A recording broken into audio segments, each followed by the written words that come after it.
UAE के बारे में जानकारी देना चाहूंगा। यूएई की टोटल 7 स्टेट्स हैं। Number 1 Abu Dhabi, Dubai, Sharjah, Ajman, Umm al Quwain, Ras Al खैमा, फजीरा।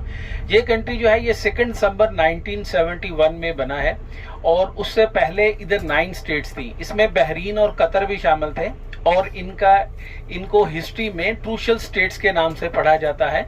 और ये जो ट्रूशल स्टेट्स थी ये इनका एग्रीमेंट था ब्रिटिश के साथ। ब्रिटिश के साथ इनका क्या एग्रीमेंट था कि ये लोग जो है ये ब्रिटिश का जो ट्रेड था जो ईस्ट टू वेस्ट चलता था उस वक्त, आपको मालूम है 1947 से पहले ब्रिटिश ऑक्युपाइड थे सब कॉन्टिनेंट में, जिसमें इंडिया, पाकिस्तान, बांग्लादेश शामिल थे उस वक्त। तो उनको अपनी ट्रेड की सेफ्टी के लिए इन 9 स्टेट के साथ एग्रीमेंट करना पड़ा। ये जो एग्रीमेंट है ये फर्स्ट एग्रीमेंट 1855 में हुआ और उसके बाद ये टाइम बाय टाइम 1947 में ब्रिटिश जो है ये इंडिया से जा चुके थे।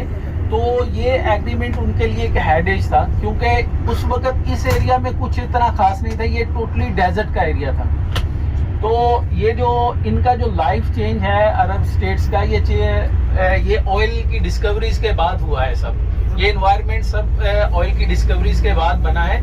और जब ब्रिटिश ने 1968 में अनाउंस किया कि हम ये जो एग्रीमेंट है वो फिनिश कर रहे हैं, तो उस वक्त उन्होंने इन स्टेट्स को ऑप्शन दिया कि चाहे तो ये लोग एक कंट्री में रहें, चाहे ये लोग सेपरेट स्टेट्स में रहें, उनको इससे कोई कंसर्न नहीं है। तो सेम ईयर में दुबई और अबू धाबी के जो रूलर्स थे उन्होंने अनाउंस किया कि वो एक कंट्री में रहेंगे। उस वक्त जो अबू धाबी के रूलर्स थे उनका नाम है शेख जैद बिन सुल्तान अल नहयान। ये फादर ऑफ नेशन है इस कंट्री के। शेख जैद बिन सुल्तान अल नहयान और शेख राशिद बिन सईद अल मखतूम, ये फादर ऑफ दुबई है।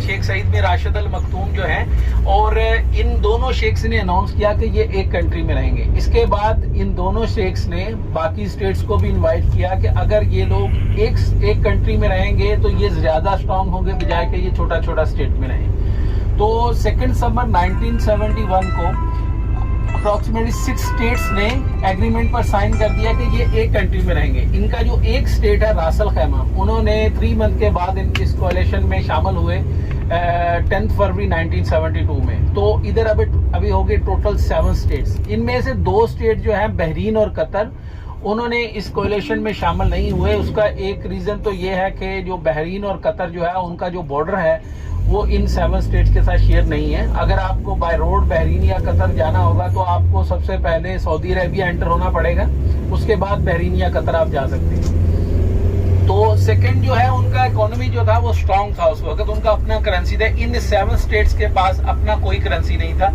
ये डिफरेंट करेंसीज इधर यूज होता रहा है।